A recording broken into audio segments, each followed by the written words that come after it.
Fala pessoal, seja muito bem-vindo a essa série de vídeos que estamos gravando para saber como será a economia em 2024. Do meu lado está aqui o Rafael Pérez. Fala, Rafa. Fala, Sung. Fala, pessoal. O outro economista aqui do time. E Brasil será um ano positivo, negativo ou neutro? A gente vai discutir um pouquinho as tendências da economia brasileira para, de novo, você ficar o mais bem informado na hora de tomar suas decisões de investimento. Rafa, você que acompanha a atividade econômica, a gente vai crescer em 2024 como crescemos em 2023? 2023 foi um ano bem de surpresas, né? A gente teve um crescimento muito acima do que se esperava desde o começo do ano. Então, Eu lembro que a gente projetava algo em torno de 1% em janeiro, terminamos ali próximos dos 3%. De 3%, né? O mercado foi pego de surpresa, economistas, né? Então, a agricultura veio muito forte, outros setores da economia, mercado de trabalho. Mas pensando em 2024, né, o que a gente imagina? Um crescimento menor, tá? Até porque esse crescimento veio muito alto, né, de 2023, então é uma base de comparação que já vem alta. A gente não deve ter algumas surpresas positivas, como por exemplo do agro. O agro cresceu mais de 20% no primeiro trimestre. A gente não deve ter isso de novo em 2024. Então isso aí já atrapalha um pouco. O ponto que a gente vê em 2024, que eu acho que vai ser a grande questão, é o crescimento ele vai ser mais homogêneo. Ou seja, a gente não vai ter alguns setores se destacando, a gente vai ter um crescimento menor, só que de vários setores. Por que a gente acredita isso? Ano que vem é um ano de queda das taxas de juros, né? Já começou a cair esse ano que vem deve cair mais. Queda das taxas de juros acabam beneficiando setores que dependem mais de crédito. Então, por exemplo, setores mais ligados à indústria, investimento das empresas. Então, esses são setores da economia que devem ser beneficiados e foram bastante prejudicados esse ano, porque o juros estava muito elevado, né? Então isso aí acabou fazendo com que o crédito ficasse mais caro, as empresas investissem menos. Para o ano que vem, então, a gente já vê uma melhor perspectiva desse lado. Só que a gente não deve ter, por exemplo, um crescimento tão forte do agro, como eu mencionei. Setor de serviços, que tem um peso muito relevante na economia, esse ano cresceu de forma relevante, até mais do que se esperava. O ano que vem não deve ter um crescimento tão forte. Então, a gente nota que o crescimento da economia brasileira vai ser um pouco mais homogêneo. Um ponto relevante também, mercado de trabalho. Esse ano o mercado de trabalho surpreendeu bastante positivamente, então o desemprego caiu, a criação de vagas aí também surpreendeu positivamente, né? Então o Brasil já criou, se eu não me engano, 1,7, 1,8 milhões de vagas esse ano, de vagas formais, então isso é um dado bastante relevante, mas a gente já não nota espaço para tantas quedas de desemprego, criação de vagas para o ano que vem, a gente deve ter então uma criação um pouco menor, mas deve se manter esse atual patamar, ou se isso deve se refletir em quê? Em consumo, em demanda. Então, ano que vem a gente deve ter, ao mesmo tempo que a gente tem uma retomada da indústria, dos investimentos, o consumo ainda deve se manter de forma relativamente forte. A gente deve continuar ainda com as transferências sociais do governo, né, que melhoraram muito, né, a renda das pessoas esse ano, pessoas classes mais baixas, mas o ponto principal eu acho que vai ser aí o mercado de trabalho, que não vai cair tanto, mas ele continua em patamares baixos, o que proporciona, né, o que acaba estimulando mais consumo, né, e ajudando a demanda. Então, acho que esses pontos aí ajudam a atividade econômica que vem, apesar de mais baixa, crescendo de forma mais homogênea por toda a economia. A gente está prevendo algo em torno de 1,5% para o crescimento do PIB, é um pouco menos, metade quase, né, do que cresceu em 23. Essa questão fiscal, Rafa, do governo, minha visão é o seguinte, a gente teve em 2023 um impulso muito grande. O governo, na período de transição, né, fez aquela PEC de transição que foi chamada, que liberou 145 bilhões, se eu não me engano esse é o dado, fora do teto dos gastos, que era a regra fiscal vigente na época. E isso possibilitou uma injeção de liquidez em programas sociais, e aí garantiu o Bolsa Família em 600, que isso deu impulso ao consumo e à atividade econômica. Então, não deveremos ter, até o momento, né, não tem nada ventilado, um pacote tão grande, tão robusto assim do governo, porque o governo também quer cumprir com a meta de zerar o déficit, está tendo um discurso para tentar arrumar as contas públicas via arrecadação. A gente não é tão favorável a esse tipo de conduta, né, porque a gente gasta mais do que arrecada, a gente precisa fazer uma boa revisão de gastos e corte, e não só tentar arrecadar mais para equilibrar as contas públicas. Mas, de qualquer forma, esse impulso do governo em 2024 não deve ser como foi em 2023. Então, também isso deve contribuir um pouquinho menos, tá? E eu acho que você tocou 2 pontos que a gente precisa ressaltar, tá? 24, nosso motor para a economia brasileira vai ser crédito.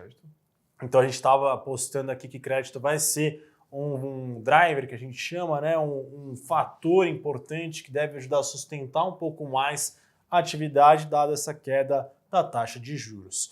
E aí tem outra variável importante que quando as pessoas viajam e precisam olhar ali a sua cotação, que é a taxa de câmbio.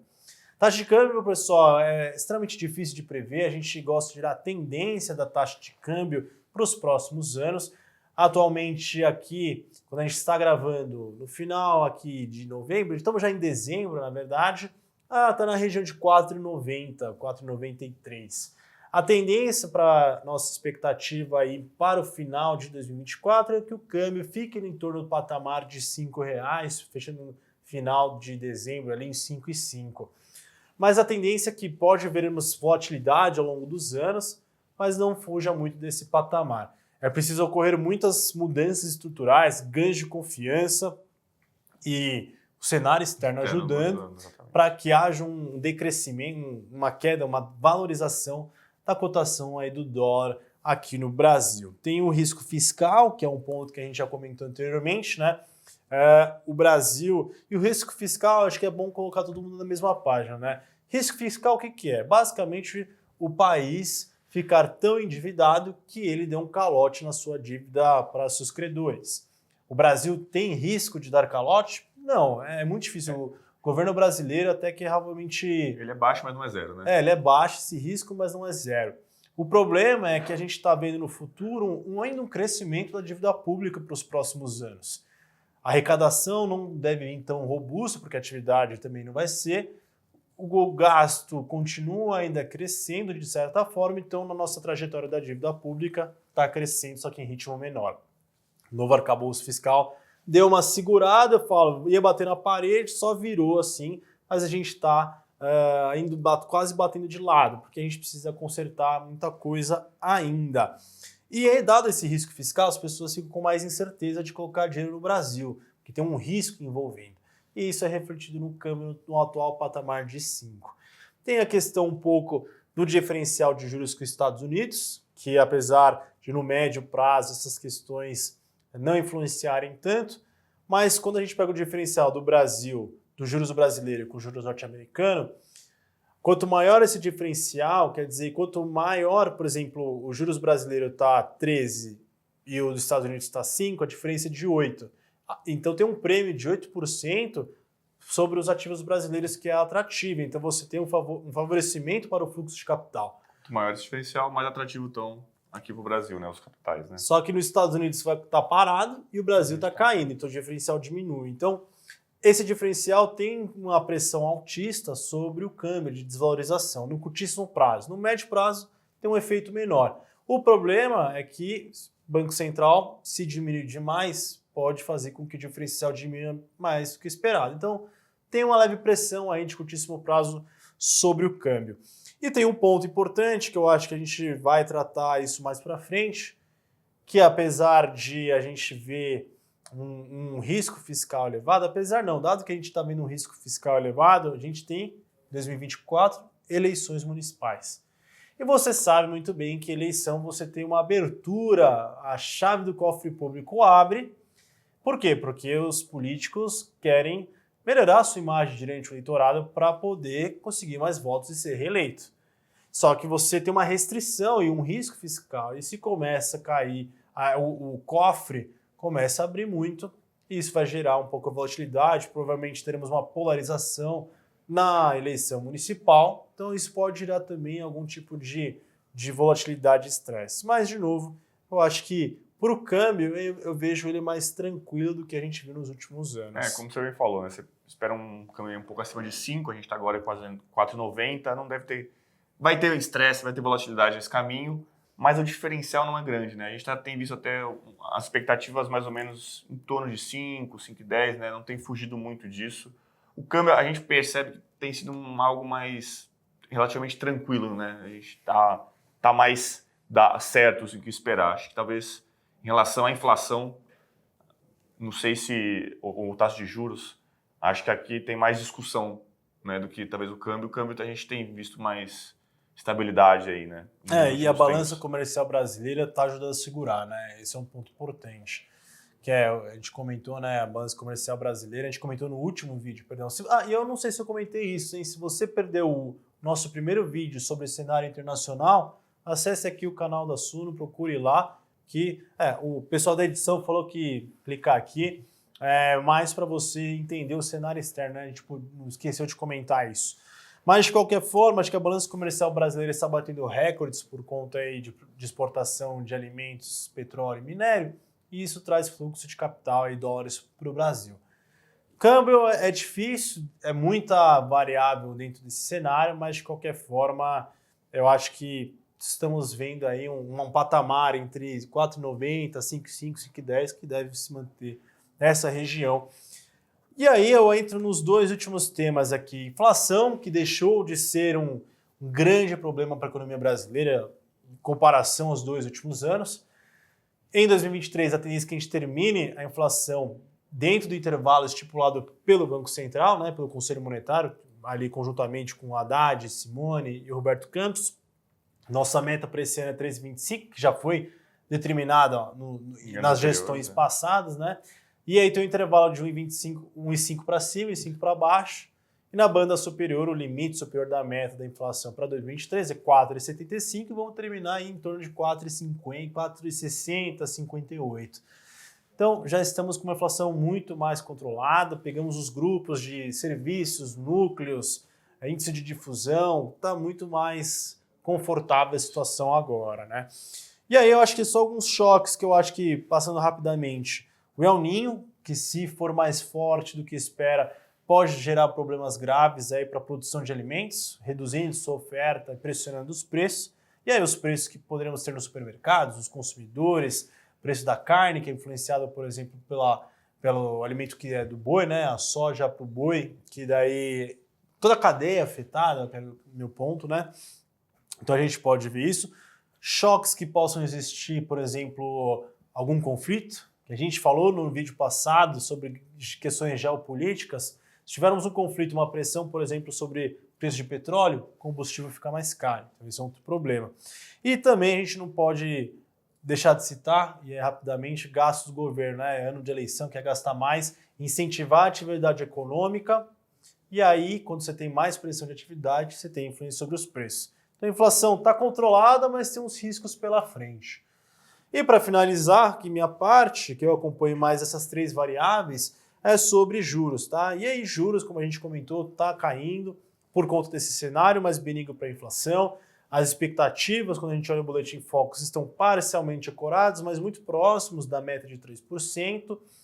Atividade econômica, por enquanto, está resiliente, mas sem pressões grandes sobre a inflação. O crédito veio desacelerando nos últimos tempos também, ajudando a contribuir. E eu acho que o cenário está benigno. Alguns riscos fiscais que a gente viu pós-eleição diminuíram, estão no radar, o Banco Central tem comentando, mas está menor do que a gente viu antes. Então, como o cenário está mais ou menos controlado, isso fez com que o Banco Central cortasse juros, vai continuar cortando juros. A grande discussão de 24 é até onde vai esses juros? A nossa perspectiva aqui é em torno de 9,75, um pouco acima do que está no Boletim Focus, que a gente olha hoje aqui no início de dezembro, mas de qualquer forma está caindo. Acho que esse é o ponto importante. Agora vamos ver até onde vai, e aí vai depender muito dos dados que a gente for ver ao longo de 2024. Tem algum comentário, Rafa? Basicamente, então, acho que só para o pessoal, só um resuminho, né? Quando a gente olha hoje para a taxa de juros, a gente olha dois riscos que podem limitar os cortes de juros pelo Banco Central. Risco fiscal, como você bem trouxe, a gente ainda não sabe exatamente. A gente sabe que não vai ser dificilmente o governo brasileiro consegue, né, cumprir o déficit, mas aí a discussão é quanto que vai ser esse déficit, então isso aí vai trazer volatilidade. Ou alteração da meta. Ou alteração da meta também, que é outro ponto bastante relevante. E cenário externo, principalmente política monetária pelo Banco Central dos Estados Unidos, né, o Fed. Quando ele vai começar a cortar juros, isso também vai influenciar, né, até onde o Banco Central brasileiro também pode cortar juros por conta dessas relações que você trouxe. Então, acho que basicamente, quando a gente olha para o Brasil ano que vem, juros menor, inflação menor, um câmbio um pouquinho mais valorizado, um câmbio um pouquinho mais desvalorizado, perdão, e uma atividade econômica que vai crescer um pouco menos, mas de forma um pouco mais homogênea. Né? E o motor do crescimento ano que vem, mercado de crédito se beneficiando dessa queda das taxas de juros. Né? Bom resumo, Rafa. Eu só coloco aí a parte política, né? Ah, sim. Se a Brasília conseguir diminuir os ruídos e mitigar alguns riscos, eu acho que a gente pode até ver um ciclo virtuoso. Mas vai depender muito da aprovação de projetos, articulação política, baixos ruídos. Reforma tributária, reforma né? tributária, que eu acho que é um ponto importante. Então tem umas coisas ainda que a gente tem que ficar de olho, que lá, se dependendo do que acontecer, isso vai afetar ou não juros, câmbio, inflação e até a atividade. Se você gostou desse conteúdo, de que a gente está falando sobre economia brasileira, vídeo passado economia internacional, assine a Suno Premium e a gente tem uma oferta especial aí, R$1 por 15 dias. Olha que menos de centavos por dia. Acesse o nosso relatório de macroeconomia, o plantão de dúvidas que você faz às segundas-feiras, Economia Explicada. Temos ali o Finanças Passo a Passo, que é um pouco da parte educacional, economia e finanças. Temos projeções, temos acompanhamentos de setores, tudo aí que você precisa saber de economia para ficar ligado e tomar, né, as melhores decisões de investimento. R$1 por 15 dias a Suno Premium. Se você gostou desse conteúdo, dê um like, faça os comentários e teremos um convidado especial no próximo vídeo. Até mais. Valeu, pessoal. Valeu, pessoal. Até mais.